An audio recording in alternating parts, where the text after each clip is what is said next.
So I'd encourage and recommend the practice of walking meditation or walking in a contemplative way. Or if that's not possible or suitable, at least practicing with the eyes open, sense doors open. This is so we get to experience contact more decisively, more clearly.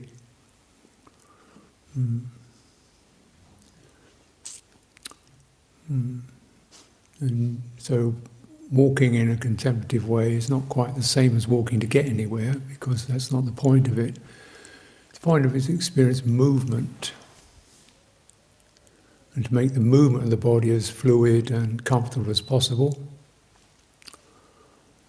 So it's not sort of jerking along, not slouching, not twisted, not hunched, but walking as if you're swimming, standing up a fluid walk, because that provides the calming,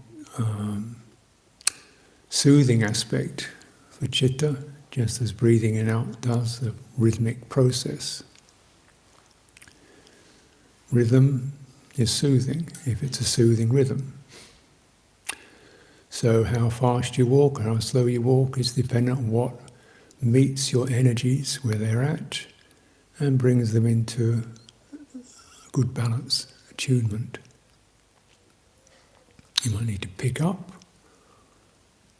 you might need to slow down,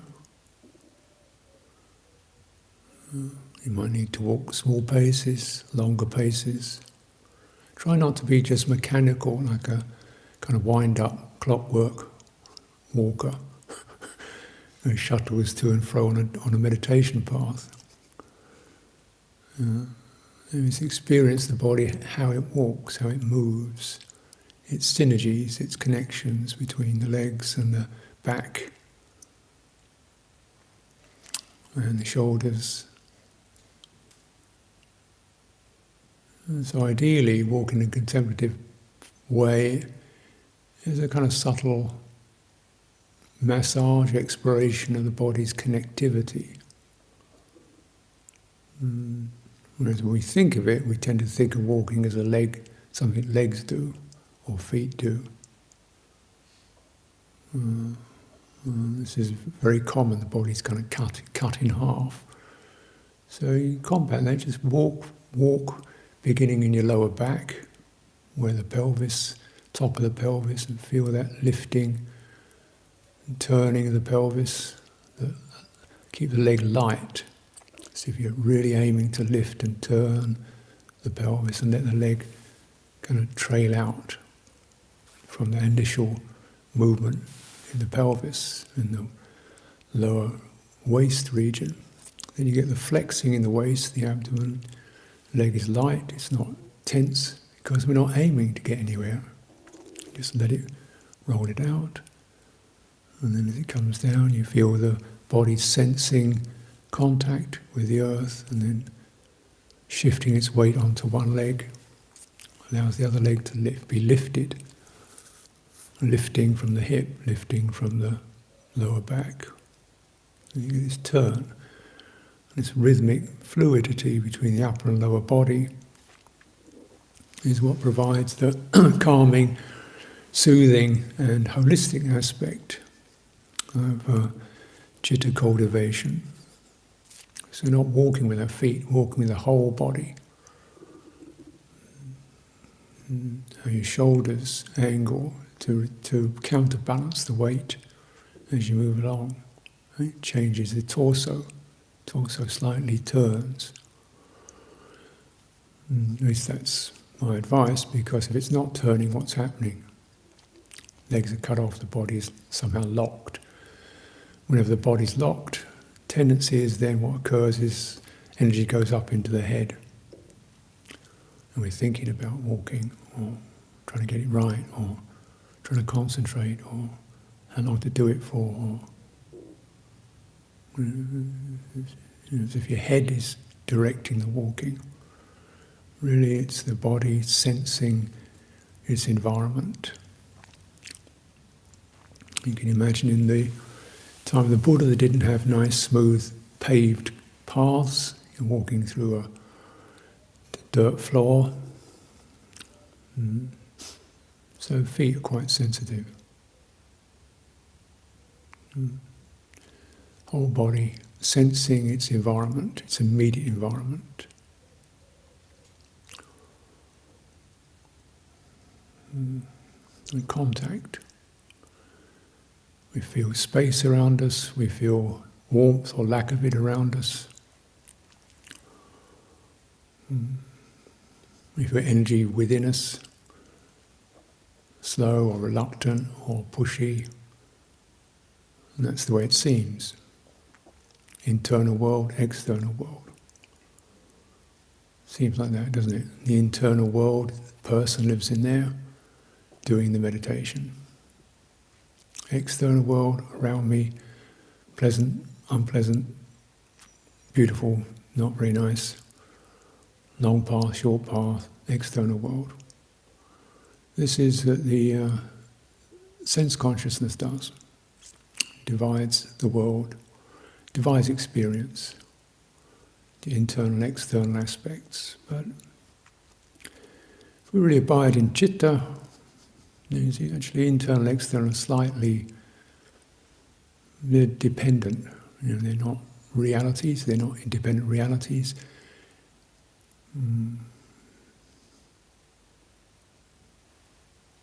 The internal world can be affected by the external world, can't it? Sunny day, lovely stroll. Cold day, boo. Don't want to do this, or a simple thing like that. The internal world can affect the external world.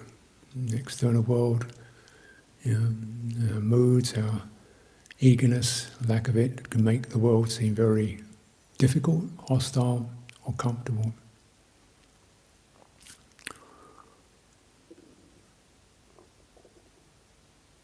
The external world stimulates, affects, conditions the internal world.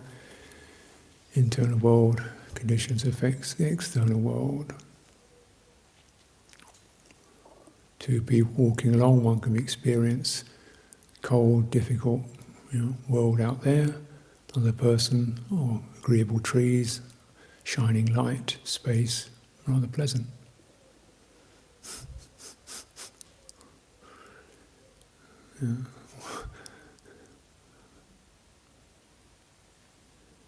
And so these are worlds, these two worlds are really very variable and interactive. And so eventually you just recognize whatever arises, internal, external, changeable, dependently arising, conditioned, not something that can be made solid. And therefore, the clinging mechanism releases. You can't make it solid. You can't make it exactly right. You can't make it last. You can't make it stop. You can't make it go away. You can't attain a final position in any of this. We have to learn that, because most of our life, most of the time, that's exactly what we're trying to do.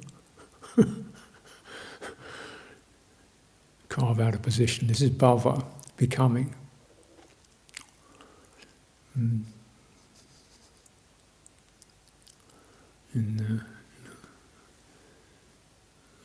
Of course, it affects the physical environment. It's in my place.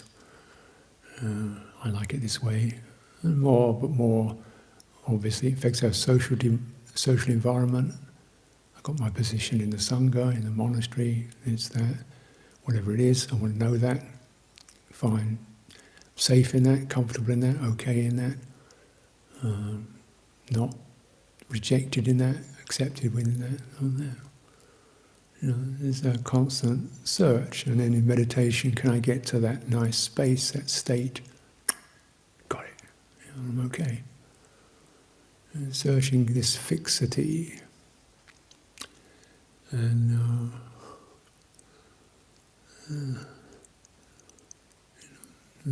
so, of course, this in our lives is rather trivial. Can get obsessive about your meditation path, I guess. Nobody else can walk on it. People do get these obsessive tendencies in monasteries, because actually you see it seems so ridiculous to get, fixated on my mug, or, my supply, my zafu, and yet, so you see it because it seems so absurd. But of course, it's playing out in much grosser and more damaging ways in the world in general: territory, nationality, power, status, defense policies, aggression, domination. And the sense of interdependence is not understood.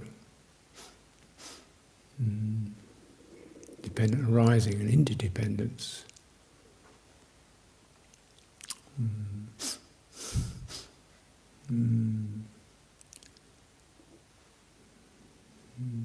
The whole COVID thing is really, people say it's because of that it came from China. It didn't come from China, it came from our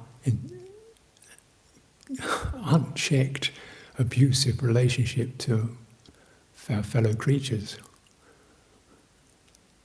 Abusive, unchecked slaughter, marketing of animals.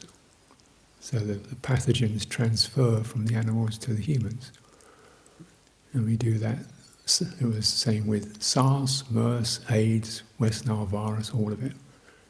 And we still don't get it, because we want to have it.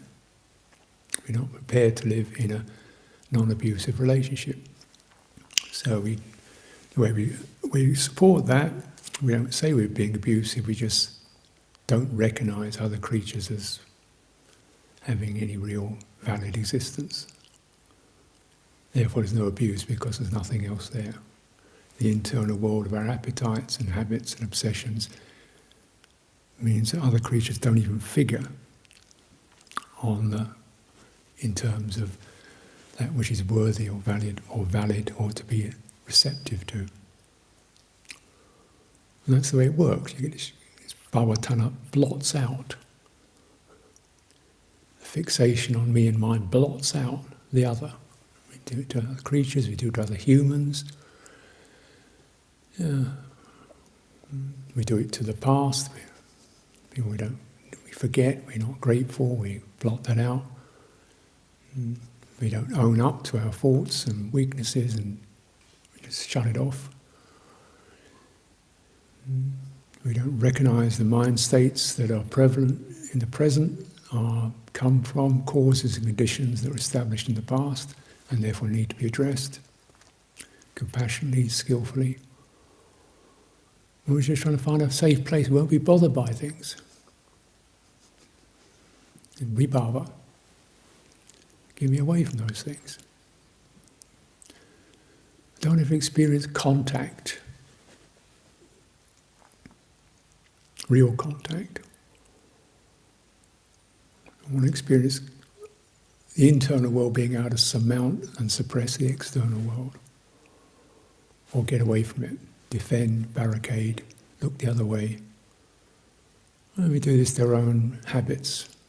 Just shrug it off. No, that's done, finished. Because otherwise what happens, you go back to your internal habits and then you don't want to get judgmental and anguished and, oh, I wish I wasn't this, I wish I wasn't that. That's not addressing it from citta. Addressing it from citta is recognising that's why it was unskillful. Because it went there. And it gives rise to that. And often we don't address it because we don't have a way to meet that. It's going to a kind of numb state, helpless. This is why the citta does need to be replenished and strengthened, where we have the grandeur, the dignity and the self-respect to be able to address with compassion and sensitivity, the damage we cause to ourselves and others, have caused, all the damage has been done to us. At that point, and you feel it at that point of contact. So you're not just going through an abstract list of, in 19 I did this, and in 2005 I did that, and I should never have said that, and they're like this, and they did this to me, and statistics. Just sensing what arises. Because we're not looking at statistics, we're looking at what citta retains. Some things have already just, not really there for me. So we want to keep open the citta to see what's there. Walking meditation certainly does that, because as you're walking along, in that more fluid, open medium, stuff comes up, memories, opinions, views.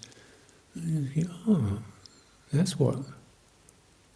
Staying open to that, not just contracting it, clamming down on it, dumping it, but how is this walked through? How do I get the energy of the body fluid, heart open, and responding with some kind of sense of sensitivity, clarity, goodwill, release, release, release.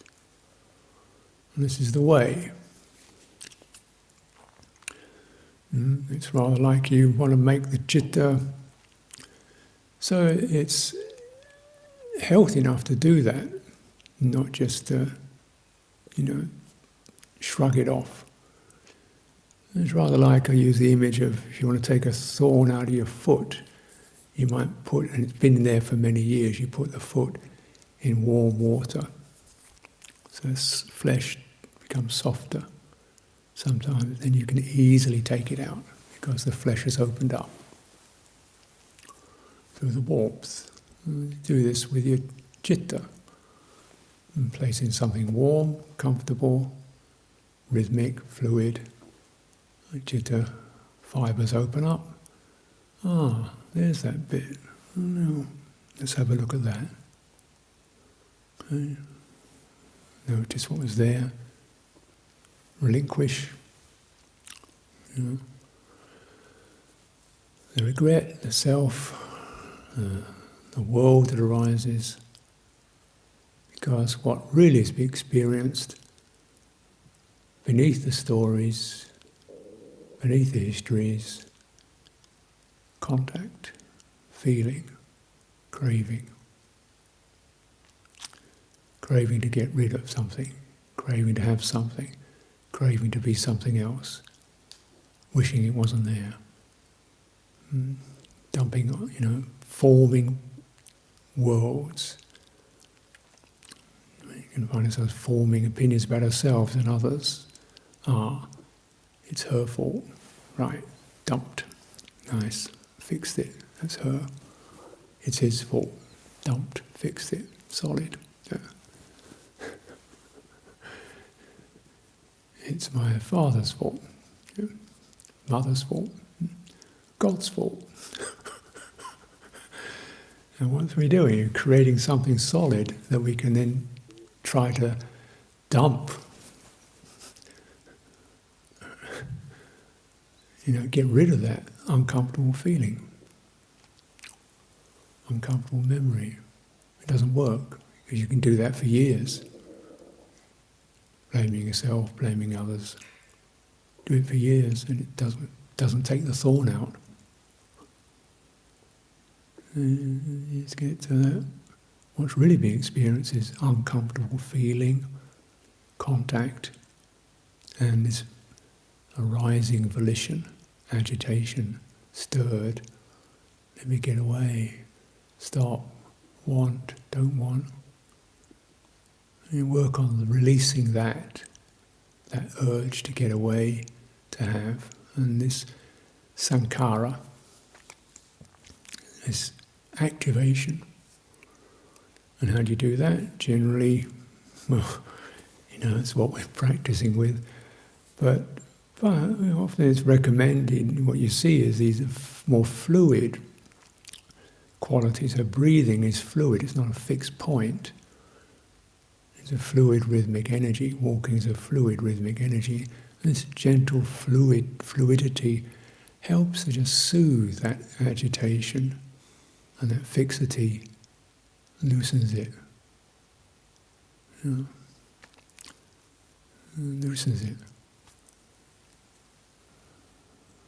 And make sure I can be with the feeling rather than constantly in it. And so often the stilling of the sankhara, calming of the sankhara, of the agitation, the stirring, until we accept there is painful feeling, there is pleasant feeling.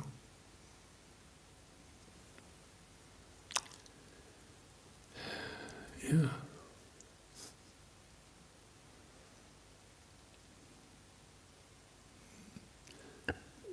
And the beauty of this is karma in a nutshell, really. The feeling, if it activates, there's activation around it, then we're going to go back to that feeling again. You get the result: contact, activation, agitation. The result is you don't. The feeling is not released, it's just recycled. And in retreats, you can get these obsessive cycles where something starts off and it builds up and builds up and builds up. And you go through these processes where some obsession from the past or the future or the present starts whirring away. And the agitation stimulates more feeling, impressions, and it stimulates more, it becomes obsessive, the mind gets gripped in it. Until it's difficult to see out of it, and eventually something just kind of collapses. But that catharsis isn't the way out either, because it comes back again. So we're looking at something much more cool and wise.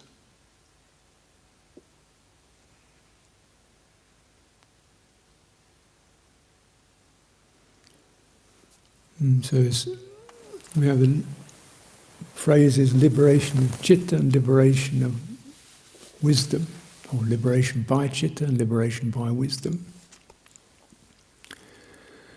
And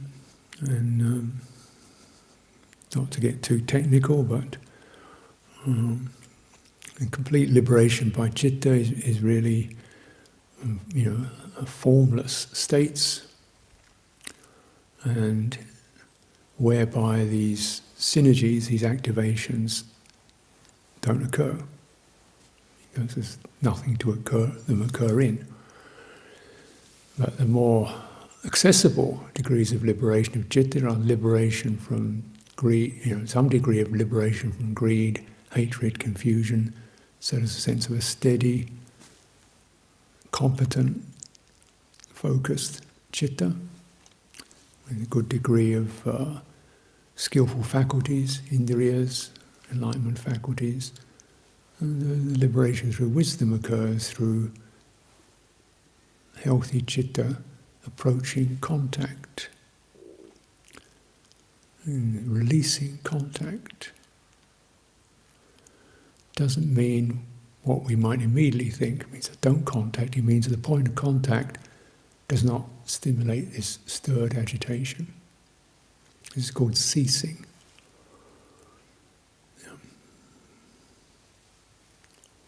So, for example, when we have one's eyes open, but not focused on anything, and then you say, something strikes my eye. That's contact. You can have your ears open, listening, and some sound strikes the ear. That's contact. That's the arising of it. And then, what's that bird? It's contact, mental contact. So you get the auditory contact, mental contact. That's a bird. I wonder if they're hungry. Maybe I buy some nuts, and you get the activations of the mind. And then birds. Well, actually what arose was just hearing. There was no... the very point of contact, there's no external, internal, it's just the experience of the arising of a phenomenon, which as the mind picks it up, splits into two directions, the birds and me. And then comes the shoot the bird or feed the bird, depending on your tendencies. And the world arises from contact. The self arises from contact. It's not that there's some body being contacted. In the world of citta, there's contact. As contact happens, the self and the world arise dependent upon contact. Right? Which the initial contact, it's called paticapassa, means something is disturbed, hearing, oh, what's that? You can feel that stimulation. And second kind of contact, mental contact, called naming contact, adivacana-passa, that's a bird. And then all the meanings that come up with that word, cute little thing, furry, feathers, pretty, hungry, cold, and then go feed the bird, or damn crow, shoot it. So they're the meanings, sanya, and they trigger volitions, sankharas, cetana, volitions. And therefore, this is kind of what occurs. And the point of meaning or impression gives rise to mental feeling. So you only have two bases of feeling. The eye doesn't feel anything, the ear doesn't feel anything. The bases of feeling are the body, tactile, you get that hit, and mental. Mental feeling is based upon sanya, impression. That means bird, pleasant feeling. Well, that means, noisy engine, unpleasant feeling. That means, my friend, pleasant feeling. That means hostile stranger, unpleasant feeling. So these are feeling. Sanya generates feeling. Feeling triggers volition. Volition stirs. With the stirring of the volition, the arising of a person who is stirred. A person who is stirred trying to act upon that stirring, either to get rid of that which is stirred, or to get hold of it, or to run away from it, or to whatever. All the kind of psychologies arise when the world and the self have arisen. Yeah. And it goes on and never ends. Because the sense fields occupy different domains, it seems like it ends because, I got rid of the bird, that's fine, totally comfortable now, that's sorted, managed it. If only there wasn't that draft coming through the window, I'll be okay. Fix the draft. Right, that's okay. Apart from that, what's that stain doing on the wall? I'll just get that fixed and then, I just remembered my cousin's birthday. I could, and then, so we don't recognise the same pattern just hops from one sense door to another sense door.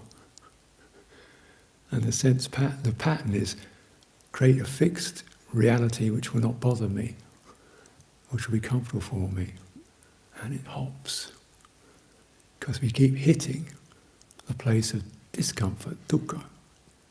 Yeah. And that's swinging around. And so someone who's resolutely found their place or continues to incline towards finding their place, their real place, the place of attention, the place of established citta, senses, stimulation. Let's just settle. Agitation. Let's just settle. Feeling trapped. Let's just relax.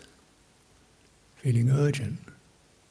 Let's sense how that experience in my body and soothe. Not because these are wrong, but the compulsiveness of it is the issue. Definitely not wrong. There's no such thing as a bad feeling. Feelings are pleasant or unpleasant. They're not bad. They have no moral quality to them. Unpleasant feeling. Yep. But for one who searches for a fixed position, unpleasant feeling should definitely not be here.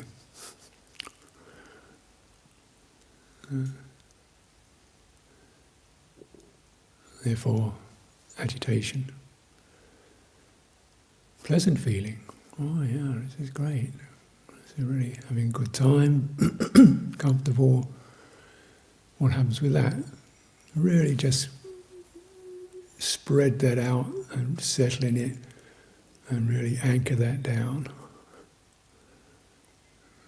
And then, the holding on. Or actually the pleasant feeling no longer gives rise to the stimulation. We've got used to it. Come in from the cold. Oh, rain, nice warm hall. Sit down. Nice warm hall. Sit down. Oh, pain in my leg. People moving in out the door. You pick it up.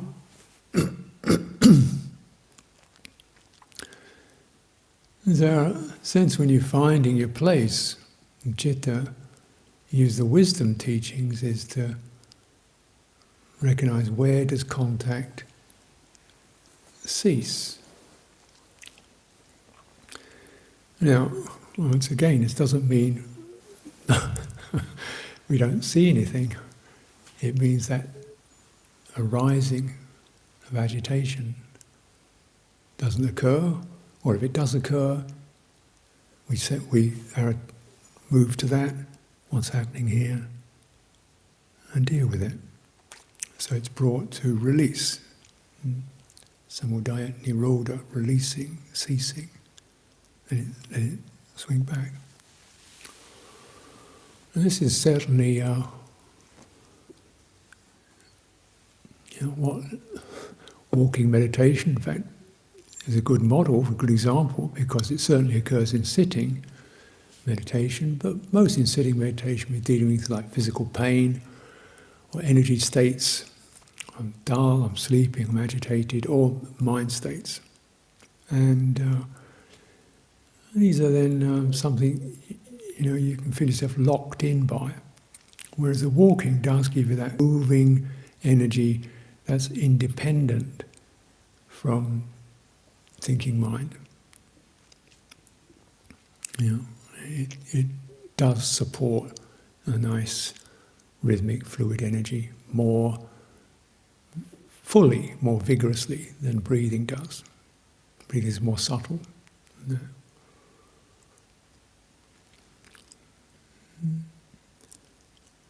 But even just sitting with your eyes open and maintaining that spacious gaze,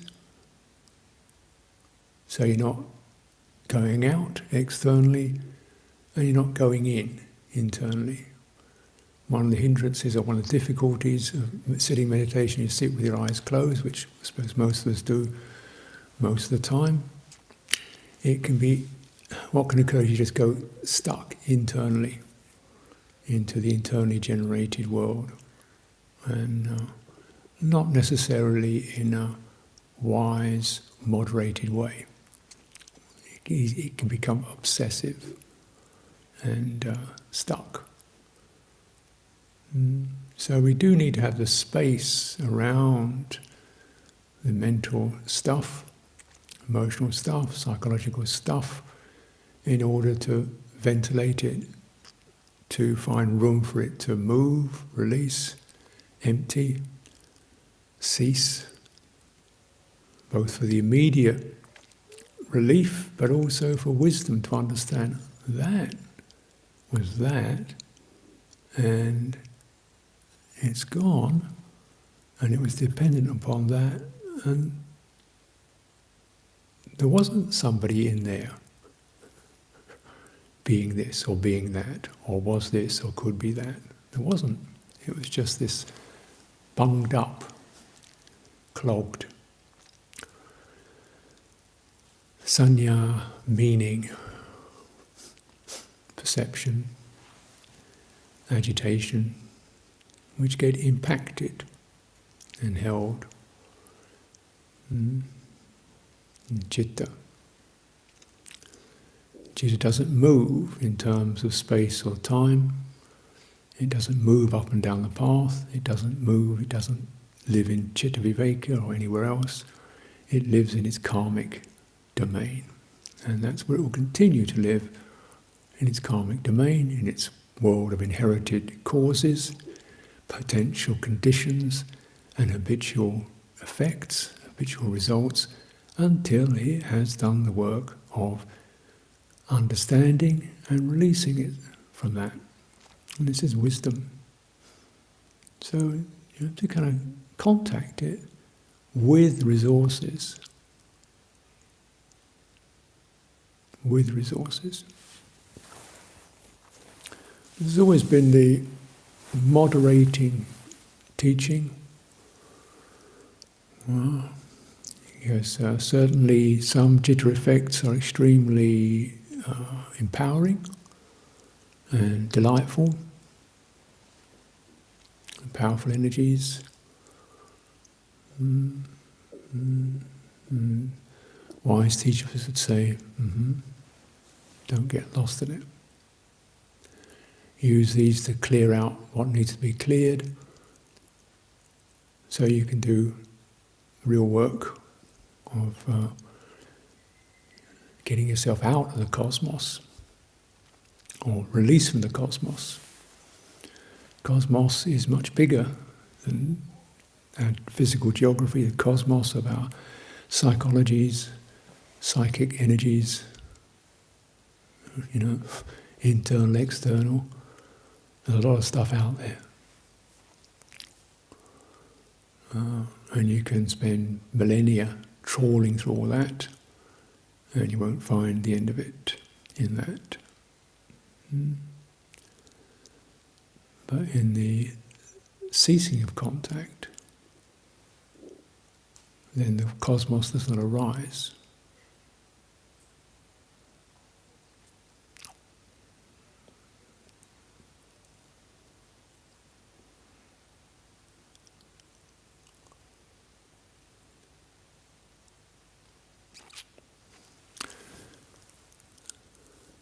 Ajahn Chah, when he built the Sucitto hall at Wat Pah Pong, he chose to have a walking Buddha. Nice, see. I suppose walking Buddha is a part of the Buddha iconography, but by and large we tend to sitting Buddha. In a country like Britain, we tend to sit because it's warm and sheltered. And in monasteries you tend to sit because you've got a definite place to do it in. And we can all get together, a sense of group support. But actually, walking meditation, at least as much as sitting in a forest monastery where you can be outside, there's room to do that. Of course, it's more difficult if a person's living in a house in town, therefore standing. Meditation, important thing is the element of it is to have that sense of internal, external, and how the citta, in the world of citta, both of those. I'm not the internal, I'm not an external object in a world, there's the arising. I can be moved by the sight of a dog suffering, can cause me deep grief. That arises in citta, grief. On the side of my beloved teacher, rapture arises in citta. A memory in my mind can make me feel deeply sad and depressed, or it can make me feel confident and happy. There's no internal, external in the realm of citta. Those are just the appearances of it, the way we term it. We're living in a world of cause and effect, of conditions that have the potential to arouse and stimulate. And a wise person seeking their welfare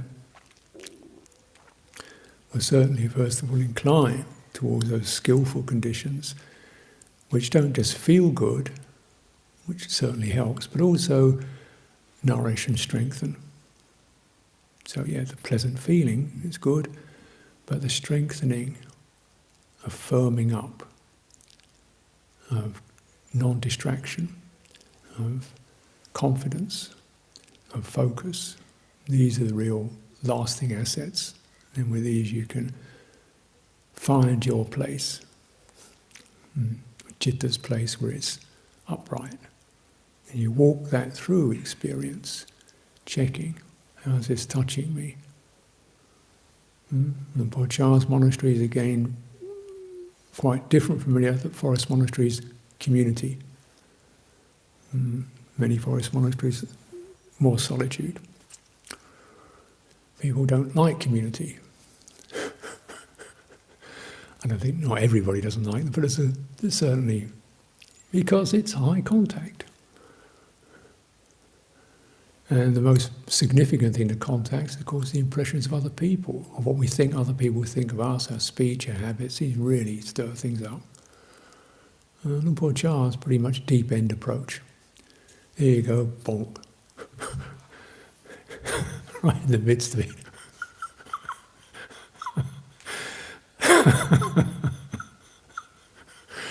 Never let people get off on their own. Luang Por Char, never let people live, never alone. Always something getting at you. Kind of, to stimulate. You've got to work with this, until you find that place where you find space. Find the space, stretch, find the space, find your, not only the space but also the firmness within. It's not a firmness of a fixed idea, it's a firmness of a resolute. This is contact. Let's not get reactive. Feel reaction, know how to cool it, steady it, use your body, use your heart, use goodwill. This is for your welfare. And you cultivate like that. In our lives it's very natural, I would imagine, for many of us, myself included, to wish for the welfare of the monastery, wish for the welfare of the Sangha, wish for the welfare of the true Dhamma. These are good intentions. When it comes down to it, the advice is, if you seek your own welfare, the rest will follow. If you find your true welfare, then you'll be of benefit to the monastery, to the Sangha, to the Dhamma. Get it that way round. Then you won't get caught up in righteousness, in over-busyness, in carrying burdens of responsibility, in getting frustrated if things don't work, in endless criticisms and worrying about this, that, and the other. Get the priority, things will then flow. If you maintain that openness to contact, the fruits of your practice are bound to emanate and suffuse the world around you. How could it be any other way? So let's take some time for direct practice.